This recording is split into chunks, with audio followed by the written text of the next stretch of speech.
Ladies and gentlemen, we're at the Sydney Comedy Festival. Please put your hands together and welcome to the stage your host for this evening, Humphries!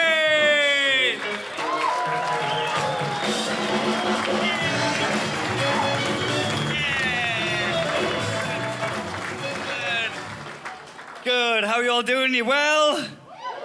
It's good to be here. Are you all right, love? You struggling to turn your phone onto silent? Is that all right? How do you do this, son? She's texting her grandson. How do I turn my phone on silent? I'm just playing with you. Oh, it's good to be here, man. I'm going to be your host for this evening. It is the Sydney Comedy Festival. That means we've got a showcase for you. There's going to be 7,000 or 8,000 acts coming onto this stage, doing a small amount, and you can decide whether to go and see that comedy festival show or not. Does that sound like a fantastic show to you? Yeah, it's going to be a good one. And welcoming out of the fucking rain, what was that? How many of you spent $90 for what would have normally been a $20 taxi ride? The Uber markup, I nearly didn't make it here. I nearly signed up to be an Uber driver. That nearly happened. Did you figure it out, love? We're all good. I'm sorry, I'm just fucking with you. Oh, man. I embraced the rain today because I could step outside. I'm ginger. I'm not used to the sun in Australia. I'm what you call a ranger. Can you tell I'm ginger, by the way? Yes, just people near the front saying yes. Is that because there's spotlights in my face and you can smell my flesh burning? Because honestly, I've been ginger all of my life. Just the last few years, my hair got darker and darker as I got older. It's a miracle. I feel like I've been cured. And I think it's because I moved to Scotland. If you hadn't figured it out already, I'm from Newcastle in the northeast of England. I'm what you call a Geordie. And when I lived in Newcastle, when I lived in England, I was always the ginger kid. Up in Scotland, I am practically Mexican. I'm exotic in them parts. And I can't wear hats like this, man. What's your name, sir? The man with the hat on behind you. Sorry, mate, you don't have a hat on. It's guess who? You flip you down. What's your name, mate? Luke, can I borrow your hat a second, Luke? Now, we all know. Oh, no, I was expecting to be bald. Right, because even though my hair isn't that ginger anymore, you'll still all agree I've got a ginger face. Right, if you can see at the front, it's the transparent eyebrows. That's the giveaway. That's the telltale sign I'm still a ginger. I'm not going to show you my pubes, but that's the telltale sign. But because of that, I can't wear hats. Sunny country, I can't put a hat on to shade the sun, and I'll show you why. You tell me, in fact. When I wear a hat, do I look terminally ill?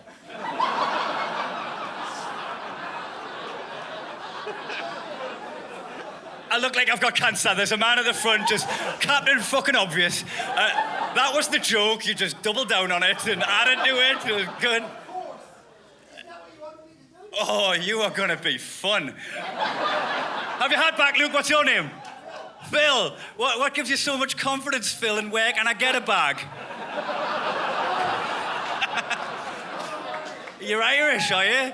Fuck me. Are you on winter? No, it wasn't a question. Fuck me, Phil. What brings you here then? How are you on witness protection? Did you see a crime and you got relocated? You're mentally low. We're gonna have to relocate you. We're gonna have to move you probably to Boston. Are you with ATO? Because you fucking got it straight right. What's ATL? MI6. Oh, like the fucking, am I a spy? I'm fucking pretty inconspicuous spy. Just fucking dance out on stage like, I'm a spy. Fucking hiding in plain sight, am I? We're not a double act though, so I'm gonna have to ask you to be quiet for at least some of the show. No, I don't mind, man. I'm going to be on and off the stage. I'm going to be bringing the comedians on, right? But you fuck around with me. But when the other comedians are on, just let them do their thing, Phil. You can fuck with me. I did start it, but I didn't know you were here. I come on and done my job, and he was like, well, it looks like he's starting a dialogue. Nice fucking tan, by the way, Phil. I've got to give you that. Yeah, you're getting some vitamin D, so that's all right. I might age you a bit faster and we'll be shot of you. That was rude. You wish. Oh my God. No, because these are the rules. Don't talk when the acts are on. I'm gonna do this. Wasn't gonna do it. Turn your phones on to silent. Have you managed? You got it sorted? I hate doing the rules because you know when you're an adult and you're talking to adults, it just feels like bullshit. But sometimes there's somebody that broke the rule that made you need to put the rule there, Phil. So I was on a.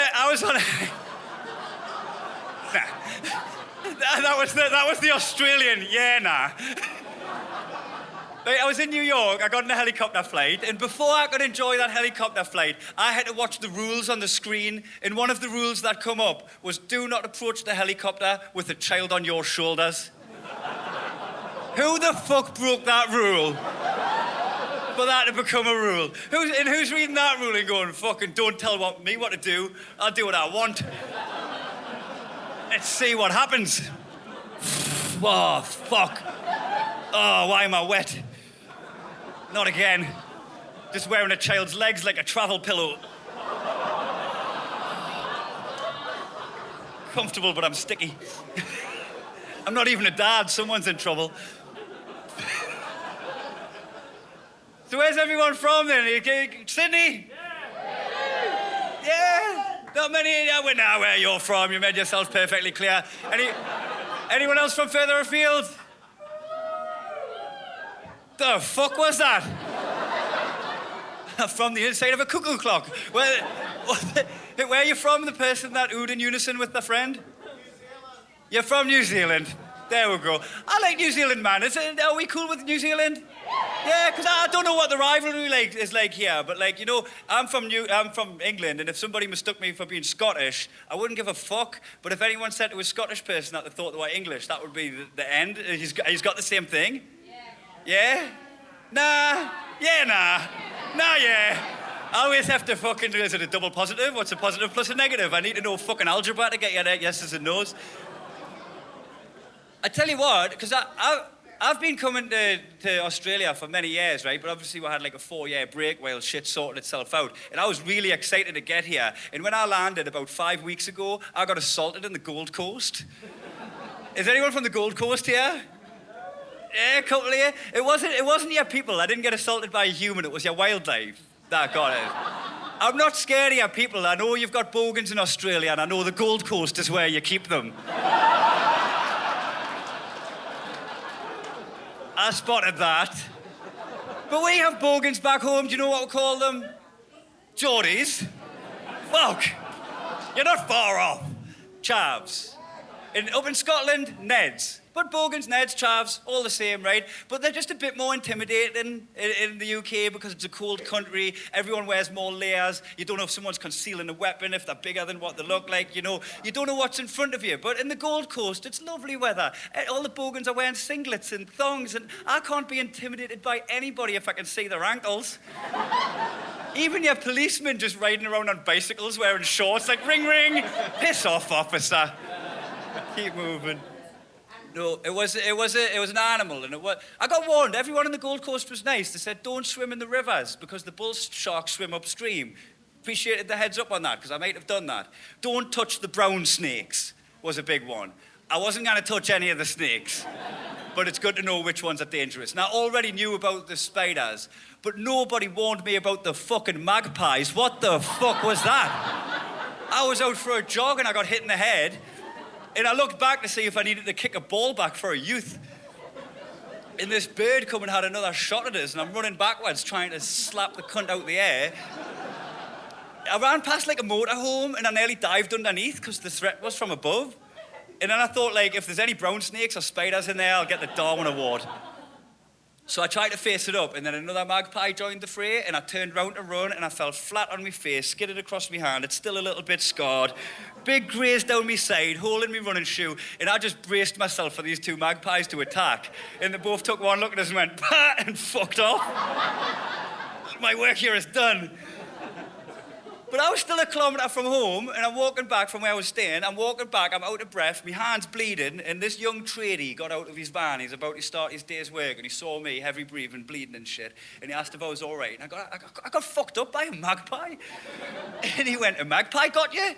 And then the next words he said, I've never heard in my fucking life, he went, It's not even swooping season. You have seasons for that shit? You have a swooping season? And I got fucked up in a pre-season friendly, did I? There's a little warm-up match on the Geordie, just fucking tourists here. Fucking flex your wings on that. It's embarrassing, man. And you know what? I didn't want to stop going for runs. It's my hobby, and it's a beautiful country to go for runs. So I did some Googling. I looked up how to avoid magpie attacks, and everything that came up was for cyclists. And the first one was have a flag on your bike that's taller than you. And I was like, yeah, that might protect me from magpies, but I'm going to get chased by bullies. You want us to put little ribbons on my handlebars as well, do you? And then the next one, I really enjoyed seeing the next one because it clarified something for me, because the next one said, put cable ties on your cycle helmet. And I was like, oh, because I'd seen those guys. I just thought they were special, man. I just avoided them. You guys are so much fun, man. Phil, you're going to behave yourself when I'm not on stage? Yeah? Well, we'll self-police. Just anyone shout, shut the fuck up, Phil, if you need to shut Phil up. Try and contain yourself. It's like, no, that wasn't your cue to talk. You gonna be good? For sure. I'm not that sure. All right, hey, we've got a fantastic act to start this show, and I'm absolutely delighted to welcome him to the stage. Put your hands together for Shane Todd.